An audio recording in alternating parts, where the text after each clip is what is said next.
Assalamualaikum warahmatullahi wabarakatuh. Perkenalkan, nama saya adalah Octavia Prameswari, NIM 211101100013. Saya dari kelompok 7 akan menjelaskan mengenai pemerintahan yang demokratis. Yang sebelumnya sudah dijelaskan oleh rekan saya. Yang akan saya bahas kali ini adalah mengenai ciri-ciri pemerintah yang demokrasi. Yang pertama adanya keterlibatan warga negara atau rakyat dalam pengambilan keputusan politik, baik langsung maupun tidak langsung atau perwakilan. Segala keputusan yang akan diambil atau yang sudah diambil berdasarkan aspirasi dan kepentingan seluruh warga negara, bukan atas dasar kepentingan suatu kelompok. Hal ini dilakukan untuk mencegah adanya tindakan korupsi, kolusi, dan nepotisme di dalam masyarakat. Yang kedua, adanya persamaan hak bagi seluruh warga negara dalam segala bidang. Hal tersebut juga sudah tertuang di dalam penetapan undang-undang, di mana hukum harus berlaku secara adil bagi seluruh warga negara. Ciri-ciri yang ketiga yaitu adanya kebebasan dan kemerdekaan bagi seluruh warga negara. Kemudian yang selanjutnya adanya pemilihan umum untuk memilih wakil rakyat yang duduk di lembaga perwakilan rakyat. Dalam sistem demokrasi terdapat lembaga perwakilan rakyat yang berfungsi untuk menyampaikan aspirasi rakyat kepada pemerintah.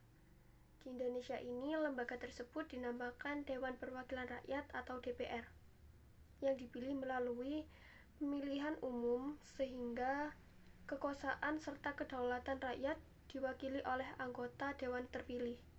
Di negara demokrasi biasanya memiliki beragam partai politik. Partai politik merupakan salah satu sarana dalam melaksanakan sistem demokrasi. Melalui suatu partai, rakyat dapat menyampaikan aspirasinya kepada pemerintah secara sah.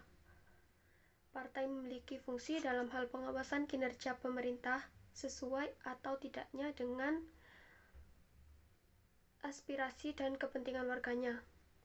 Selain itu, partai juga dapat mewakili rakyat dalam mengusung calon pemimpin, baik itu pemimpin negara maupun pemimpin daerah. Kemudian yang selanjutnya ada asas pokok demokrasi. Asas pokok demokrasi ada dua. Yang pertama yaitu pengakuan partisipasi rakyat dalam pemerintahan. Misalnya pemilihan wakil-wakil rakyat untuk lembaga perwakilan rakyat secara langsung, umum, bebas, rahasia, serta adil.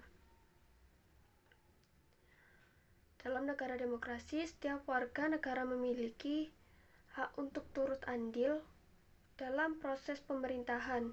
Selain itu, rakyat juga memiliki hak untuk mengawasi jalannya suatu sistem pemerintahan.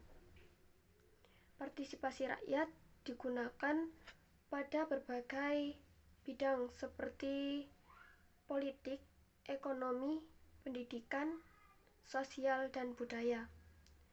Contoh nyata dari asas pokok demokrasi ini adalah kesempatan rakyat untuk memilih wakil rakyatnya, misalkan pemilihan anggota DPR. Kemudian yang kedua adalah pengakuan hakikat dan martabat manusia.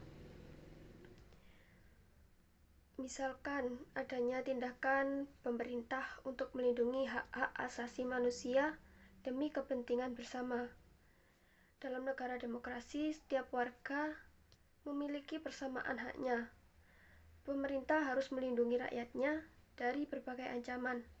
Pemerintah harus melindungi hak asasi manusia dari tiap warga negaranya.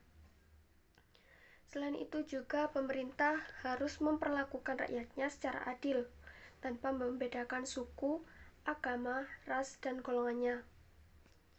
Contoh nyata dari asas pokok demokrasi ini adalah negara menjamin hak rakyatnya untuk mendapatkan akses pendidikan pekerjaan yang sama. Contoh lain, negara memberi hak kepada rakyatnya untuk bebas memeluk dan menjalani kewajiban beragama. Mungkin hanya itu yang dapat saya sampaikan. Kurang lebihnya mohon maaf yang sebesar-besarnya. Akhiran, wassalamualaikum warahmatullahi wabarakatuh.